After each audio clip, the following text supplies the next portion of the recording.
Hello everyone, स्वागत है आपका आपके अपने यूट्यूब चैनल के इस नई वीडियो में। दोस्तों, आज हम शुरू कर रहे हैं क्लास 11th का पहले चैप्टर की प्रश्नावली 1.1। चलिए देखते हैं हमारा पहला क्वेश्चन क्या है। निम्नलिखित में से कौन समुच्चय है, अपने उत्तर का औचित्य बताइए। हमें बताना है कि ये जो क्वेश्चन मैंने लिखे हैं यहाँ पे, ये समुच्चय है या नहीं है। पहला क्वेश्चन है, जे अक्षर से प्रारंभ होने वाले वर्ष के सभी महीनों का संग्रह। अब वर्ष के सभी महीनों का संग्रह बताना जो जे से शुरू होते हो। अब जे से कौन कौन से शुरू होते हैं, जे से कौन कौन से होते हैं। एक तो जनवरी होता है, जनवरी फरवरी मार्च अप्रैल मई जून, जून होता है, और जुलाई, है ना। ये तो तीन हुए, और थोड़ी ना कोई है। ठीक है, तो हमें बताना, सबसे पहले तो हमें इसमें ये देखते हैं कि हमारा सुपरिभाषित है कि नहीं है। तो हम इसे आराम से देख के बता सकते हैं कि हमारा सुपरिभाषित है, क्योंकि ये हमारे तीन तीन ही है और ये फिक्स है। इनका जो सबका जो पहचानने का तरीका हो सबका समान होगा, है ना, तो इसलिए सुपरिभाषित होगा। ठीक है, तो कैसे लिखेंगे, ये वस्तुओं का सुपरिभाषित संग्रह है। ये वस्तुओं का सुपरिभाषित संग्रह है। ठीक है, अतः इसलिए क्या हो जाएगा ये, इसलिए ये संग्रह एक समुच्चय है। ठीक है, अब दूसरा क्वेश्चन है, भारत के 10 सबसे अधिक प्रतिभाशाली लेखकों का संग्रह। भारत के सबसे अधिक प्रतिभाशाली लेखकों का संग्रह बताना है। तो हमें देखना है कि सुपरिभाषित है कि नहीं है। तो हमें साफ पता चल रहा है कि सुपरिभाषित नहीं है, क्योंकि यहाँ पे कहा कि सबसे 10 प्रतिभाशाली। अब प्रतिभाशाली हर किसी के हिसाब से अलग अलग हो सकते हैं, तो ये सुपरिभाषित हमारा नहीं है। ठीक है, तो इसे भी हम ऐसे लिखेंगे, ये वस्तुओं का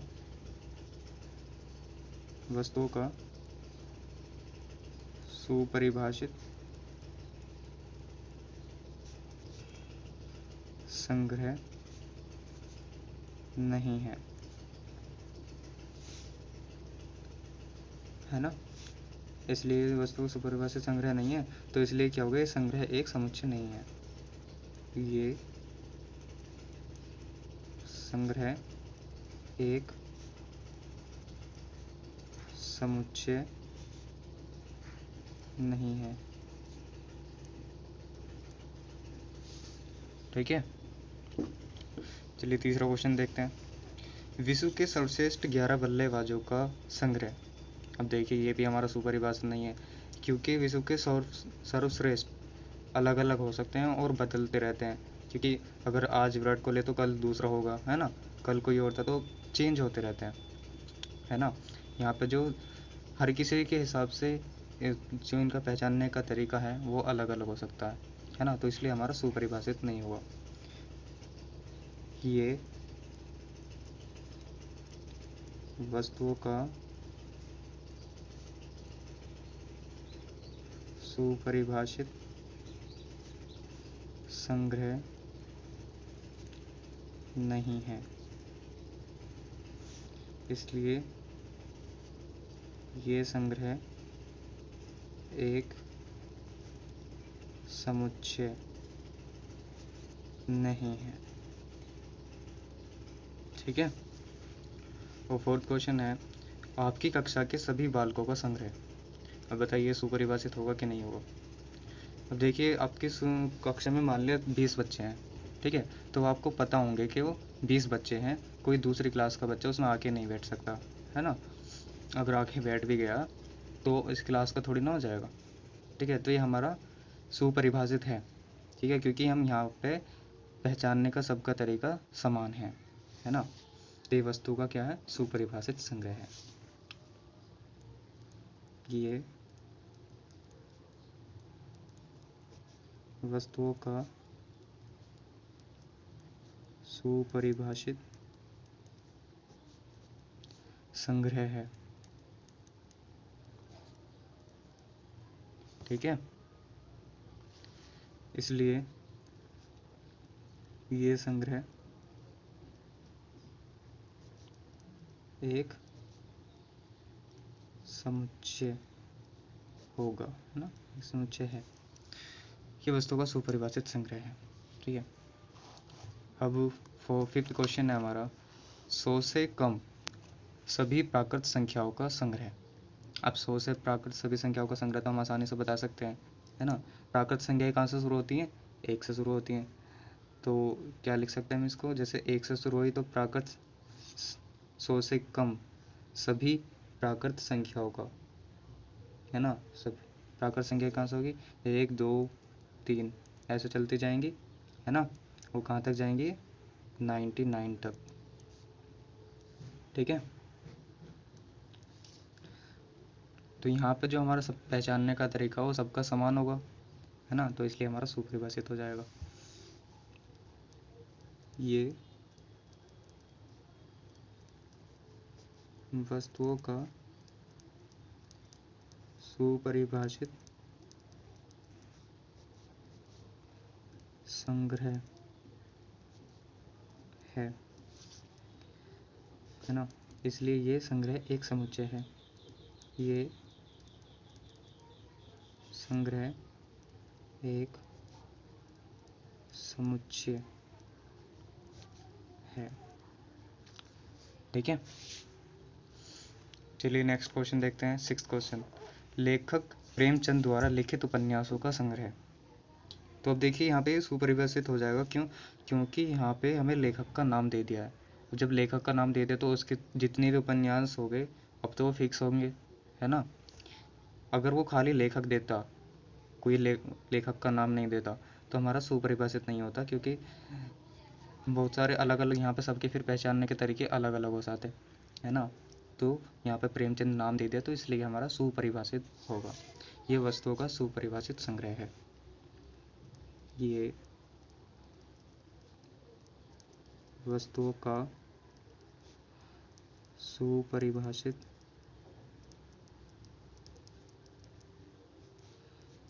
संग्रह है, इसलिए ये संग्रह एक समुच्चय है। ठीक है, चलिए नेक्स्ट क्वेश्चन की तरफ बढ़ते हैं।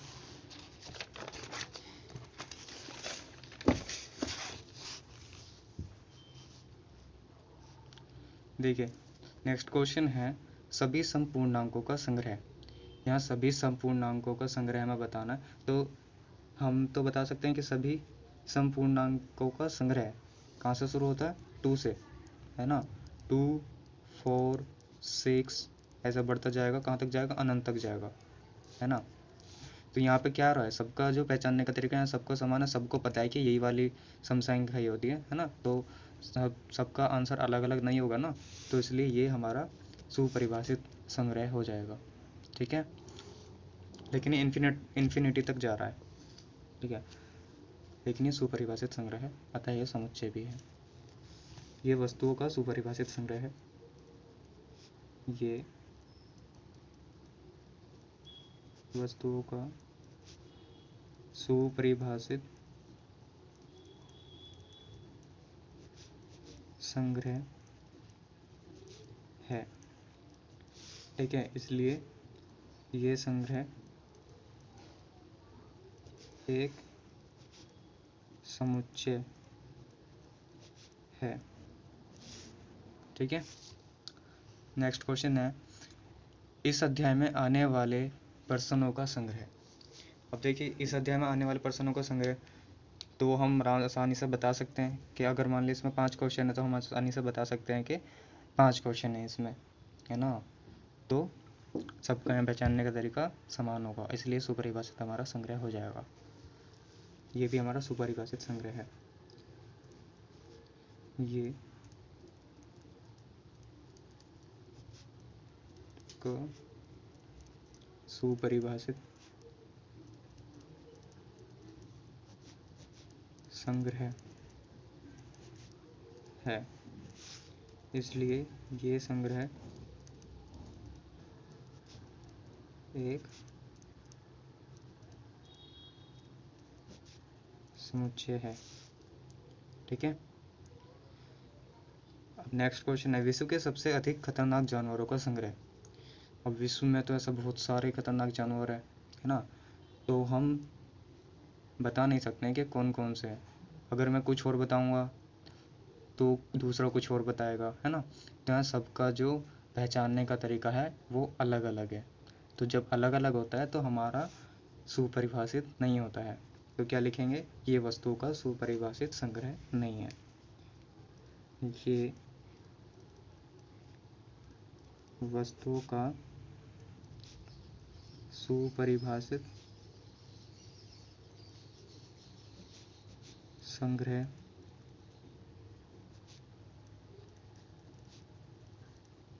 नहीं है, इसलिए ये संग्रह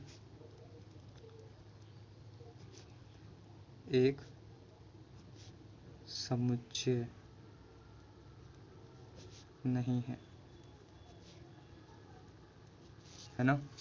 चलिए, आपका पहला क्वेश्चन कंप्लीट हो चुका है ना।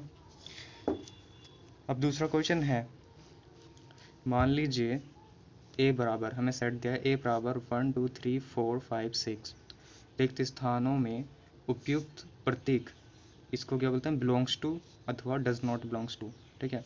अगर कोई एलिमेंट इस सेट में है तो हम उसको बिलोंग्स टू लिखेंगे, अगर नहीं है तो डज नॉट बिलोंग्स टू भर देंगे, है ना। लेकिन जैसे ये क्वेश्चन है कि 5 क्या सेट ए में है, 5 सेट ए में है, हम देखेंगे यहाँ पे तो 5 यहाँ पे सेट में है, तो हम कौन सा निशान लगाएंगे, ये वाला बिलोंग्स टू। तो इसका हम भर देंगे बिलोंग्स टू। देखेंगे 8 इसमें है, तो देख रहे हैं यहाँ पे 8 नहीं है, तो हम क्या लिखेंगे, डज नॉट बिलोंग्स टू, ऐसा लगा देंगे निशान। अब यहाँ पे 0 भी इसमें नहीं है, तो ये डज नॉट बिलोंग्स टू आएगा यहाँ पे। अब 4 इसमें है, देखिए ये रहा, तो 4 हमारा क्या आ जाएगा, यहाँ पे बिलोंग्स टू आएगा। 2 भी है इसमें, बिलोंग्स टू। 10 नहीं है यहाँ पे, तो ये आ जाएगा डज नॉट बिलोंग्स टू। ठीक है। ठीक है, तीसरा क्वेश्चन, निम्नलिखित समुच्चयों को रोस्टर रूप में लिखिए। हमें रोस्टर रूप में लिखना है इसको। आपको रोस्टर रूप पता ही है कि हम मजरे ब्रैकेट में लिखते हैं तो रोस्टर रूप हो जाता है। तो अब हम बताने के इसके अवयव। क्वेश्चन देखते हैं, एक्स सच डेट एक्स एक पूर्णांक है और -3 से बड़ा एक्स है और 7 से छोटा है ना। तो हम देखते हैं ऐसे कौन कौन सी संख्याएं होंगी। तो -3 से बड़ा कौन कौन सा होगा, इसको सेट ए मान लिया हमने। -3 से बड़ा कौन सा होगा, -2 होगा, है ना। फिर -1 होगा, फिर उसके बाद 0 1 2 3 4 5 6 7 नहीं लेंगे क्योंकि हमें 7 से छोटा ही रखना है ना। और रोस्टर रूप कैसे लिखते हैं, इसको हम कर्ली ब्रैकेट में बंद कर देते हैं। तो ये इसका रोस्टर रूप हो गया, है ना। चलिए अब देख रहे हैं दूसरा क्वेश्चन क्या है। चलिए दूसरा क्वेश्चन लिख लेते हैं।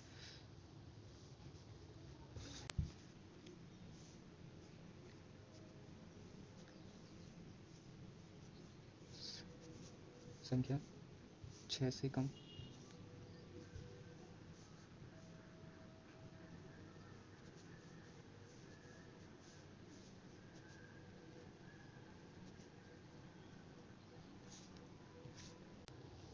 चलिए दूसरा क्वेश्चन है हमारा कि एक्स सच डेट एक्स 6 से कम एक प्राकृत संख्या है। ठीक है, प्राकृत संख्याएं कहाँ से शुरू होती हैं, हमारे 1 से। ठीक है, तो 6 से कम लिखनी है, तो बड़ी आसानी से लिख देंगे हम इसको। 6 से कम कौन कौन सी होंगी, 1 से शुरू होती हैं, 1 2 3 4 5, 6 से कम ही लिखनी है तो यही होंगी, है ना। ये हो गया इसका हमारा रोस्टर रूल। ठीक है। चलिए अब नेक्स्ट क्वेश्चन की तरफ बढ़ते हैं। नेक्स्ट क्वेश्चन है x सच दैट x दो अंकों की ऐसी प्राकृत संख्या है कि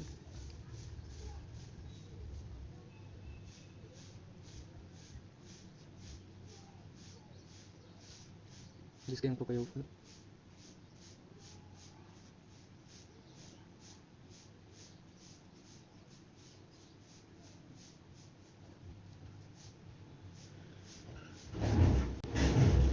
अब देखिए हमें क्वेश्चन सी दिया है x सच दैट x दो अंकों की ऐसी प्राकृत संख्या है जिसके अंकों का योगफल 8 है।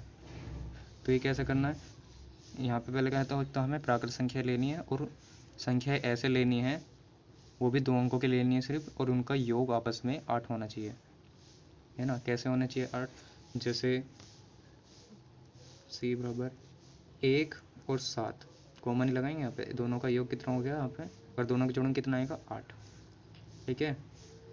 और दूसरी क्या हो सकती है 2, यहाँ पर कॉमन है 2 6, ठीक है, 6 और 2 8 होता है। और फिर 3 और 5, ठीक है, 5 और 3 8 हो गया, 4 4 4 4 8 हो गया, 5 और 3 6 2, है ना, और 7 1,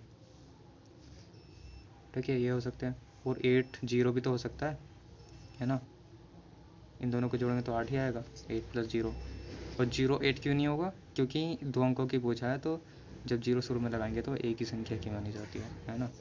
तो ये इसका हमारा ये रोस्टर रूप हो गया, ठीक है, समझ आ गया आपको। चलिए अब नेक्स्ट क्वेश्चन की तरफ बढ़ते हैं।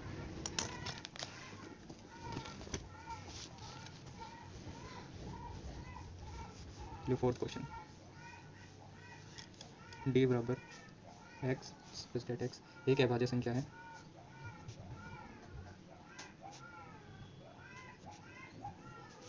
एक अभाज्य संख्या है जो संख्या 60 की भाजक है, जो संख्या 60 की भाजक है,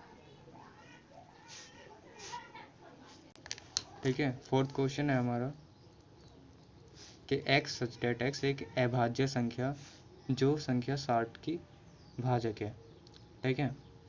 अब हम इसके भाजक कैसे निकाल सकते हैं, देखिए अभाज्य हम इसके भाजक निकालेंगे ऐसे, 2 × 6, ठीक है, 2 एकम 2, 2 पंजे 10, फिर उसके बाद 3 से कट जाएगा, 3 पंजे 15, और फिर इसके बाद क्या आएगा 5 से कटेगा डायरेक्ट। तो इसके जो हमारे अवयव आए हैं कौन कौन से आए हैं, ये 2 2 गुणा 3 और 5, ठीक है। तो हमको रोस्टर रूप में कैसे लिखेंगे इसे, देखिए यहाँ पर रिपीट हो रहा है, हमने पीछे पढ़ा था कि अगर कोई अक्सर रिपीट हो रहा है तो हम उसको सिर्फ एक ही बार लिखेंगे, है ना। तो 2 लिख लिया, दूसरी बार 2 है तो हम इसको दूसरी बार नहीं लिखेंगे, फिर सीधा 3 लिखेंगे और 5, ये इसका रोस्टर रूप हो गया, ठीक है। अब फिफ्थ क्वेश्चन है,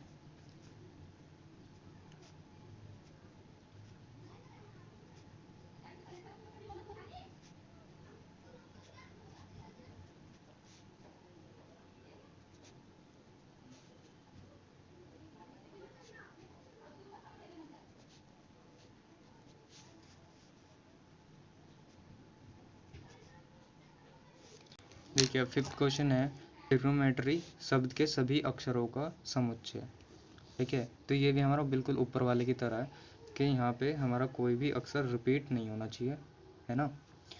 तो कैसे लिख देंगे हम इसका रोस्टर रूप, TRIGON,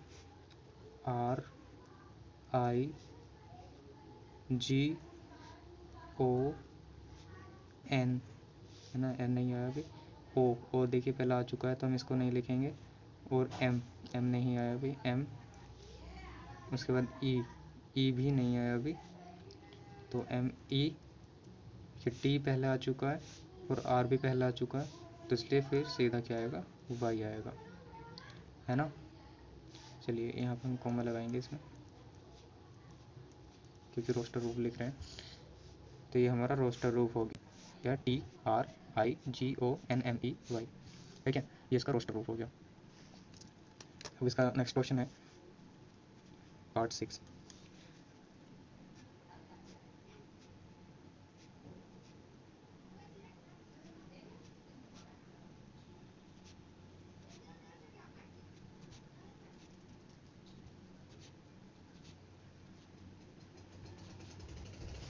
अब 6th क्वेश्चन है इसका, F बराबर BETTEAR शब्दों के सभी अक्षरों का संग्रह में बताना है। तो बिल्कुल ऊपर वाले की तरह है कि कोई भी हमारा जब इसको रोस्टर रूप में लिखेंगे तो वर्ड रिपीट नहीं होना चाहिए। तो BET, अब T दोबारा आ गया और E पे आ गया तो सीधा R लिखेंगे अब, ठीक है। ये इसका क्या हो गया, हमारा रोस्टर रूप हो गया। अब प्रश्न नंबर 4 है, निम्नलिखित समुच्चय को समुच्चय निर्माण रूप में व्यक्त कीजिए। अब देखिए हमें यह समुच्चय निर्माण रूप में व्यक्त करना है। ये जो इसका हमें पहला पार्ट है, हमें इसको पहचानना है कि ये किस तरीके का है। अब देखिए यहाँ ध्यान से कि 3, 6, 9 और 12 ये दिया है। अब देख रहे हैं 3 1 जा 3 और 3 2 जा 6, 3 3 जा 9 और 3 4 जा 12, यानी कि 1 2 3 ऐसे कर करके मल्टीप्लाई होती जा रही है ना, यानी कि प्राकृत संख्याओं की मल्टीप्लाई होती जा रही है। कैसे हो रही है, तो जैसे यहाँ पे 3 की जगह यदि हम 1 रखें तो 3 आ रहा है, 3 की जगह 3 की गुणा 2 में करेंगे तो 6 आएगा, 3 की गुणा 3 में करेंगे तो क्या आएगा 9। तो ये जो हम रख रहे हैं ना, ये सारे प्राकृत संख्या है, ठीक है। तो हम इसको क्या लिख सकते हैं, 3n लिख सकते हैं ना, जहाँ n एक प्राकृत संख्या है, n की जगह पे हम 1 2 3 कुछ रख सकते हैं, है ना। देखिए इसको कैसे लिखेंगे, x सच डेट x, ठीक है। क्या लिखेंगे 3n, जहाँ n क्या है, n बिलोंग करता है कैपिटल n से। कैपिटल n क्या है, प्राकृत संख्या, है ना। और क्या लिखना है इसमें, और ये कहाँ से कहाँ तक है, प्राकृत संख्या हमारी कहाँ से कहाँ तक जा रही है। देखिए यहाँ से 1 से शुरू हो रही है ना, यहाँ हम पहले 1 से स्टार्ट किया तभी तो 3 आया। तो 1 से लेके is less than equal to n is less than equal to कहाँ तक जा रही है, 4 तक जा रही है ना। 3 3 जा 9, 3 4 जा 12, 4 तक जा रही है, ठीक है। ये इसका समुच्चय निर्माण रूप हुआ। अब इसका दूसरा पार्ट है 2 4 6 2 4 8 2 4 8 6 16 32। अब इसका दूसरा पार्ट है 2 4 8 6 16 32, ठीक है। अब देखना ये किस तरीके से आगे बढ़ रहा है। देखिए हमारी सम संख्या है तो है नहीं, क्योंकि 2 4 फिर 8 आ गया, है ना, तो ये नहीं है। हम देखेंगे इसमें, यहाँ पर देख रहे हैं ध्यान से कि 2 की पावर 1 अगर हम रखें तो 2 आएगा, 2 की पावर 2 रखेंगे तो 4 आएगा। देखिए 2 की पावर 1 रखेंगे 2 आएगा, 2 की पावर 2 रखेंगे 4 आएगा, 2 की पावर 3 रखेंगे 2 दूनी 4 दूनी 8 आएगा, और 2 की पावर 4 रखेंगे 2 दूनी 4 दूनी 8 दूनी 16 आएगा, और 2 की पावर 5 रखेंगे तो कितना आएगा 32, है ना। तो यहाँ पे क्या आ रहा है, पावर में प्राकृत संख्या का वर्ग हो रहा है ना। तो इसको हम कैसे लिखेंगे, x सच डेट x 2 की पावर n, है ना। n क्या है, n प्राकृत संख्या है नेचुरल नंबर का। और क्या लिखेंगे, और कहाँ से कहाँ तक जा रही है, 1 से लेके 5 तक, है ना, ठीक है। नेक्स्ट क्वेश्चन, इसका तीसरा पार्ट है 5 25 125 625।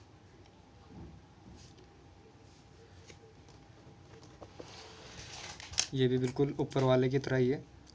देखिए यहाँ पे 5 की पावर 1 रखेंगे तो कितना आएगा 5, 5 की पावर 2, 5 पंजे 25 आएगा, 5 की पावर 3, 5 पंजे 25 पंजे 125, और 5 की पावर 4, ठीक है, कितना आएगा, 5 25 पंजे 125 पंजे 625, ठीक है। तो ये कहाँ तक गए, 4 तक गए, तो इसे भी इसी की तरह लिखेंगे। इसको सेट सी नाम दे दिया हमने, एक्स सच डेट एक्स, ठीक है। 5 की पावर n, 5 की पावर n, जहाँ n क्या है, n बिलोंग करता है कैपिटल N से, और कहाँ से कहाँ तक जा रहा है, 1 से लेके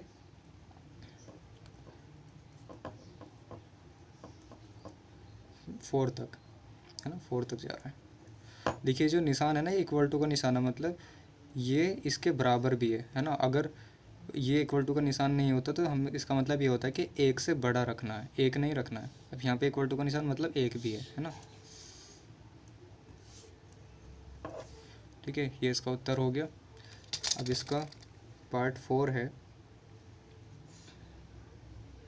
2 4 6 डैश डैश।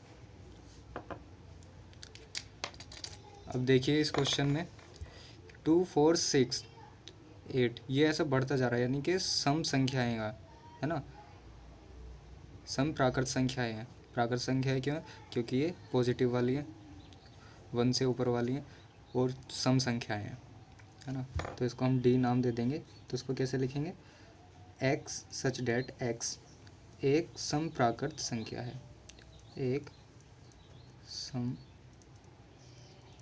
प्राकृत संख्या है, ठीक है।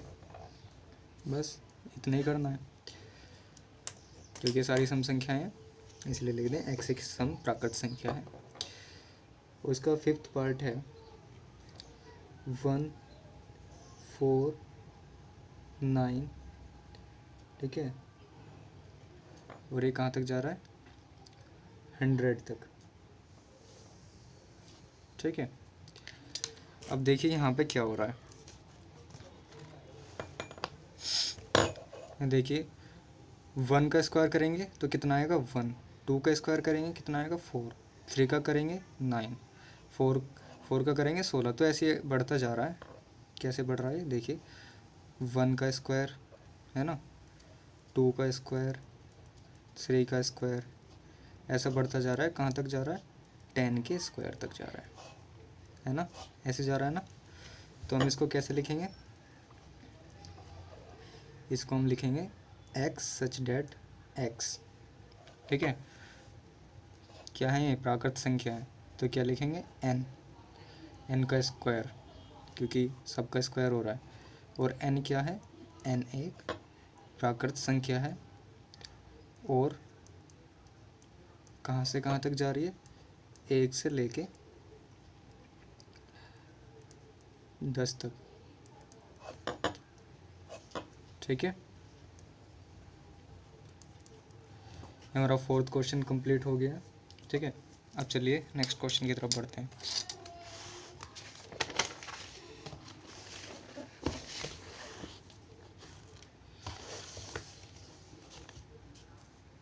अब प्रश्न नंबर 5 है, निम्नलिखित समुच्चय के सभी अवयव या सदस्यों को सूचीबद्ध कीजिए, ठीक है। सूचीबद्ध करना है, सूचीबद्ध का मतलब यहाँ पे रोस्टर रूप से ही है ना, मतलब रोस्टर रूप ही हमें इसका लिखना है।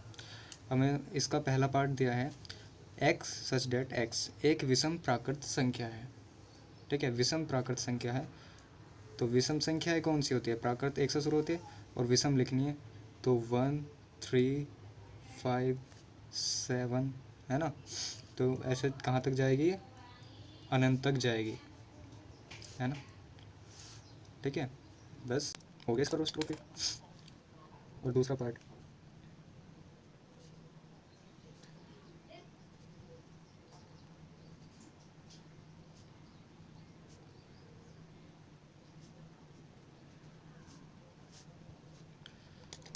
अब देखिए इसका दूसरा भाग दिया है, एक्स सच डेट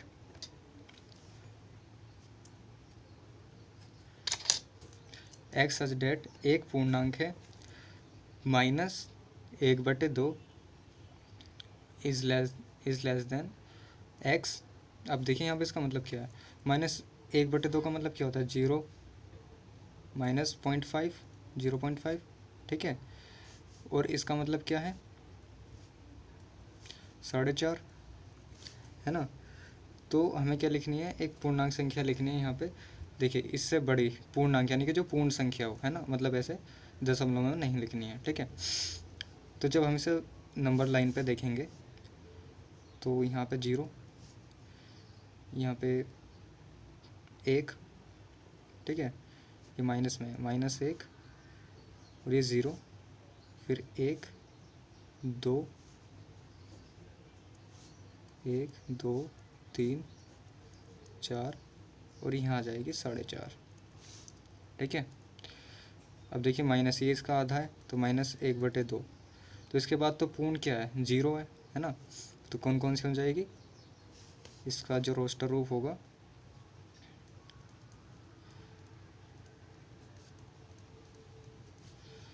रोस्टर रूप बी क्या होगा, ये तो आएगी नहीं, इसके बाद क्या है, 0 है, तो 0 1 2 3 4, 4 तक आएगी क्योंकि उसके बाद 4.5 है, ये हमारी पूर्ण संख्या नहीं है,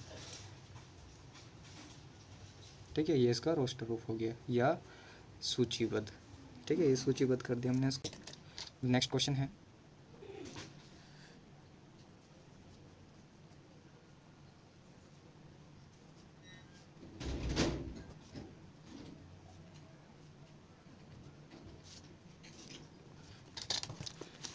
अब देखिए भाग 4 है, एक्स सच डेट एक्स एक पूर्णांक है x square is less than equal to 4, ठीक है।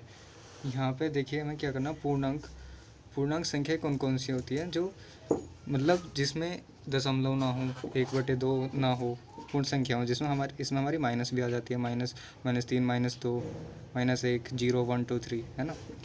तो हमें ये जो हमें समीकरण दिए यहाँ पे, इसको सेटिस्फाई कराना है, x square is less than equal to 4, यानी कि लास्ट 4 तक हो, ठीक है, 4 से ज़्यादा ना हो, 4 के बराबर चल जाएगा। देखिए अगर हम यहाँ पे 0 रखें तो 0 का स्क्वायर 0 ही आएगा, तो क्या होगा, छोटा ही आएगा इससे, है ना।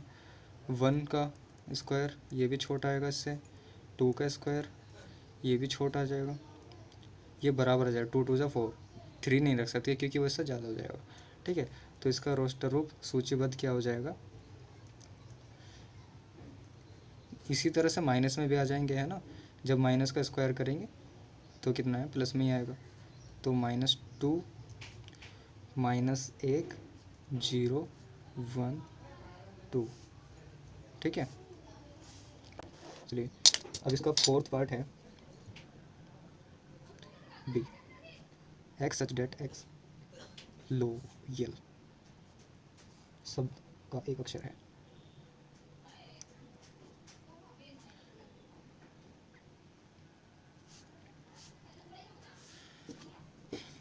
ठीक है। अब इसका डी पार्ट है एक्स सच डेट एक्स लोयल शब्द का एक अक्षर, तो इसको कैसे लिखेंगे, हमारा कोई भी वर्ड इसमें रिपीट नहीं होता है ना, तो कैसे लिखेंगे इसका, LOYA, एल रिपीट हो गया, ये इसका सूचीबद्ध रूप हो गया। फिफ्थ क्वेश्चन,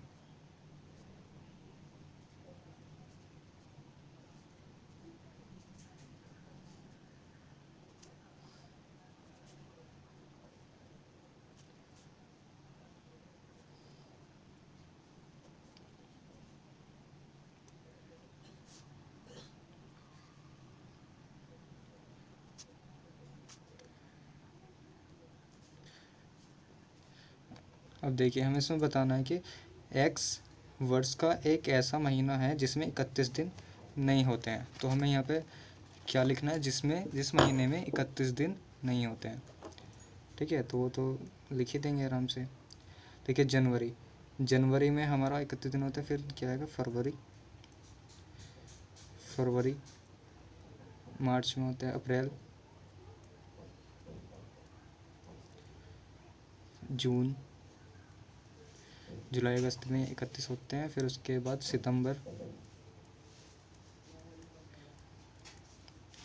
ठीक है, और फिर नवंबर।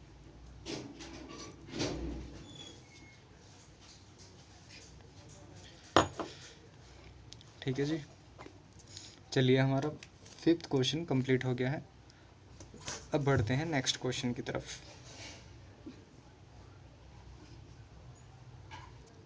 चलिए 5वां क्वेश्चन, ये क्वेश्चन मैंने पहले ही लिख दिया है क्योंकि ये काफ़ी लंबा मतलब लिखना पड़ता है इसमें, इसलिए मैंने पहले लिख दिया। देखिए, हमें बाईं ओर दिया है रोस्टर रूप और दाईं ओर दिया है समुच्चय निर्माण रूप। हमें इनकी मिलान करनी है कि कौन सा सही है। अब देखिए 1 2 3 6, एक्स सच डेट एक्स अभाज्य संख्या है और 6 की भाजक है। अब देखिए 6 की भाजक तो है, लेकिन यहाँ पे 6 अभाज्य संख्या नहीं है ना, तो ये तो नहीं होगा। एक्स सच डेट एक्स 10 से कम विषम प्राकृत संख्या है, नहीं ये 10 से कम थोड़ी है, 10 से कम तो और भी है इसमें, ये भी नहीं होगा। एक्स सच डेट एक्स एक विषम प्राकृत संख्या है और 6 की भाजक है। अब देखिए ये प्राकृत संख्याएं भी है और 6 की भाजक भी है ना, 2 से भी 6 कट जाएगा, 3 से भी और 6 से भी, तो इसका मिलान किससे होगा, इससे।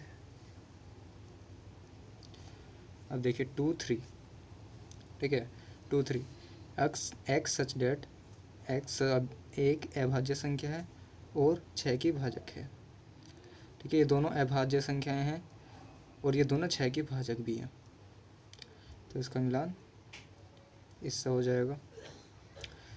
देखिए मैथमेटिक्स, इसका तो इसका ही रोस्टर रूप लिखा गया है ना, कोई भी वर्ड रिपीट नहीं होता, तो इसका मिलान इससे हो जाएगा। और एक्स सच डेट एक्स 10 से कम विषम प्राकृत संख्या है, तो ये 10 से कम तो ये है, विषम है, 1 3 5 7 9 है ना, तो इसका मिलान इससे हो जाएगा। चलिए आपका क्वेश्चन 5 कंप्लीट होता है और इसी के साथ साथ ये एक्सरसाइज कंप्लीट हो गई है। Thank you.